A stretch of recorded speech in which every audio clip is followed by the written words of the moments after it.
in Gaza that she has organized and fights to sustain. Please give a warm welcome to Michael Cameron.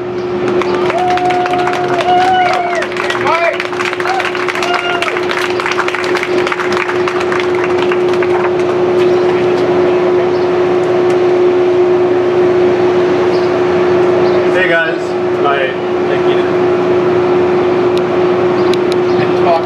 I'm only 5'11", sorry. It's a pleasure to be here with you today. The only reason, okay, so it's an absolute pleasure to be here with you today.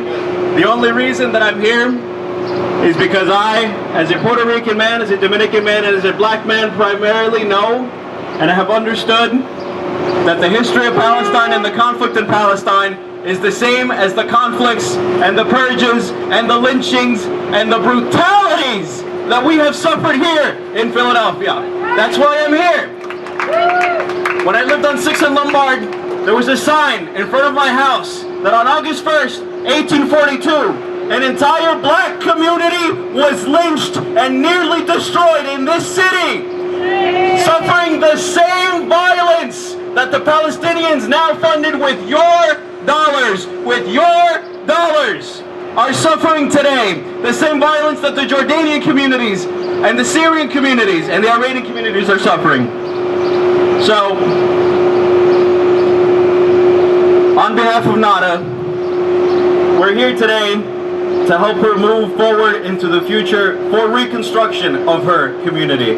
And I don't want to take up any more time because I do want to give the rest of the time to our friend Nada, absolutely. So Nada, if you could just please give us a little salam to Philadelphia and talk about the project. I'm going to try getting through into the speaker, let me know if you guys can hear it. Hi, you can hear me? Yeah!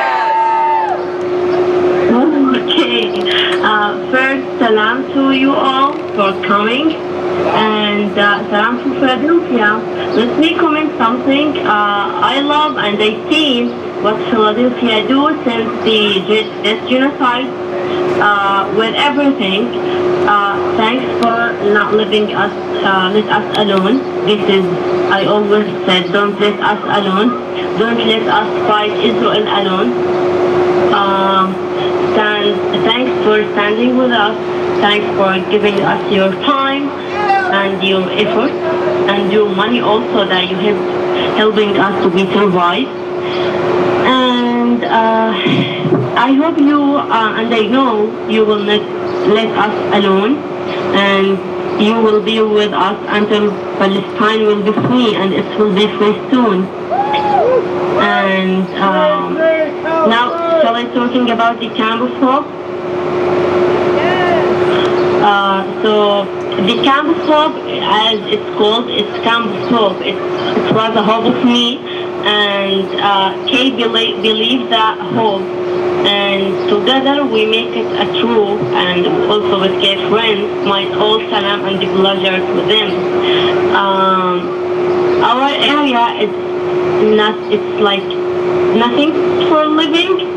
They destroyed everything, but we're trying to rebuild it. And we started to rebuild it.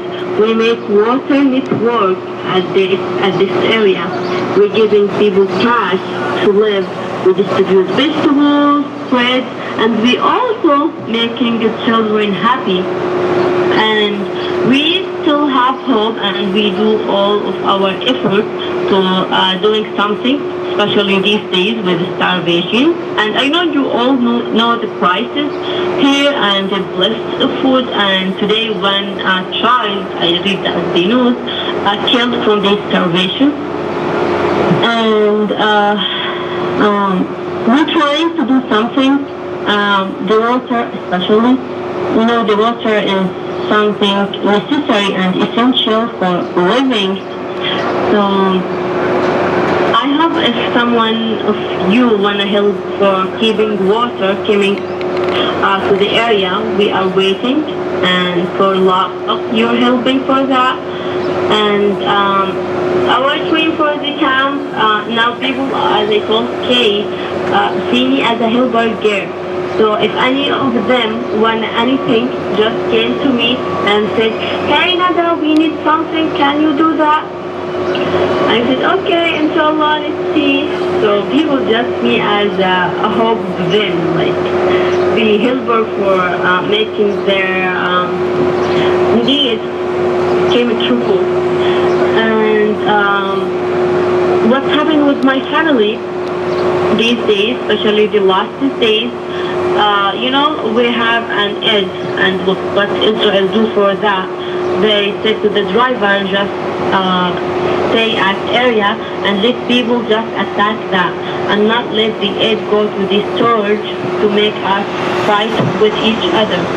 So my dad go and waiting for more than 10 hours trying to get the Eid. And maybe you see some people killed at that point. And my dad see the death in his eyes a lot of time. There is lots of story happens at that time.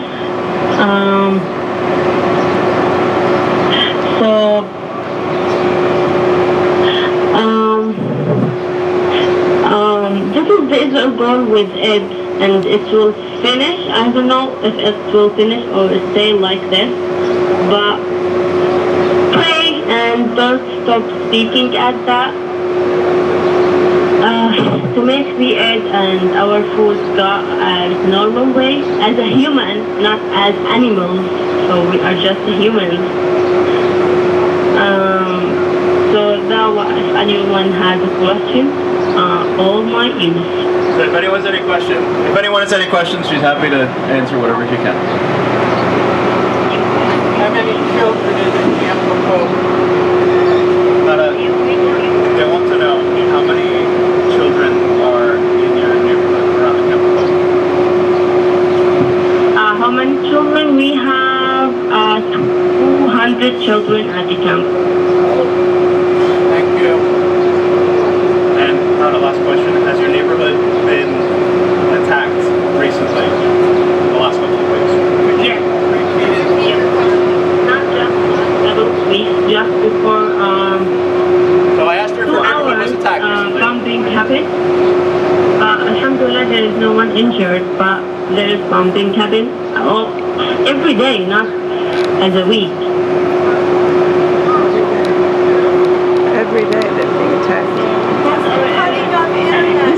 This is Nada on the audio. She's in Gaza. She's a young nurse. Yes. She's 21 years So old. can you tell us how the internet being cut off has affected your neighborhood? What did you say? Could you tell us how the internet being cut off has affected your neighborhood? I didn't hear the first step. Can you tell us about the internet going down?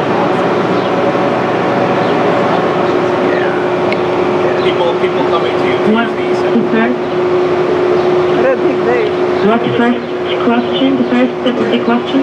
How has the internet going down affected you and your neighbors?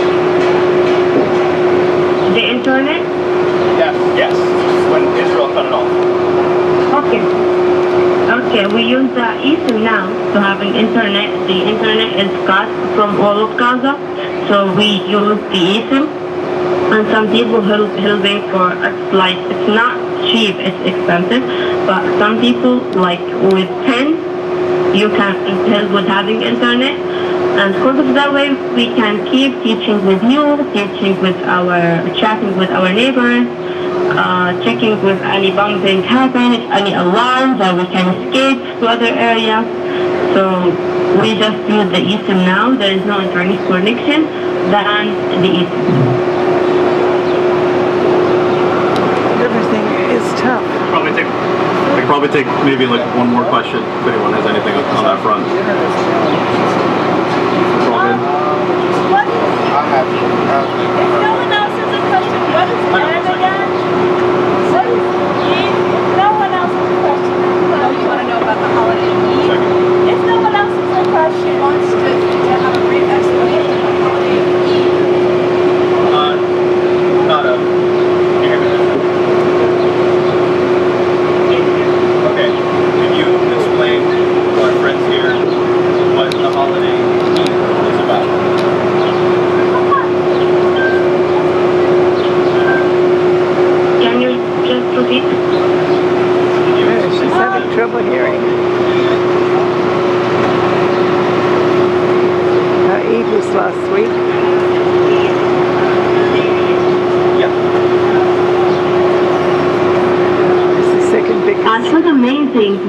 something different for the kids, and not just the kids, the adults also love that, what we did with the music, the gifts, the plays. She's talking about how they were able to celebrate changed the area 180 degrees for what we did. Someone, like some companies said, no, we forget it's race. You remind us, you bring the job for the camp. So it's like, it's not something, maybe some people said it's not something essential, but for the shops we have, for the pumping, also spread your spirit and your insight is something like joy. So we do a very good day, and we all happy for them. Some people and other people ask me to do that again.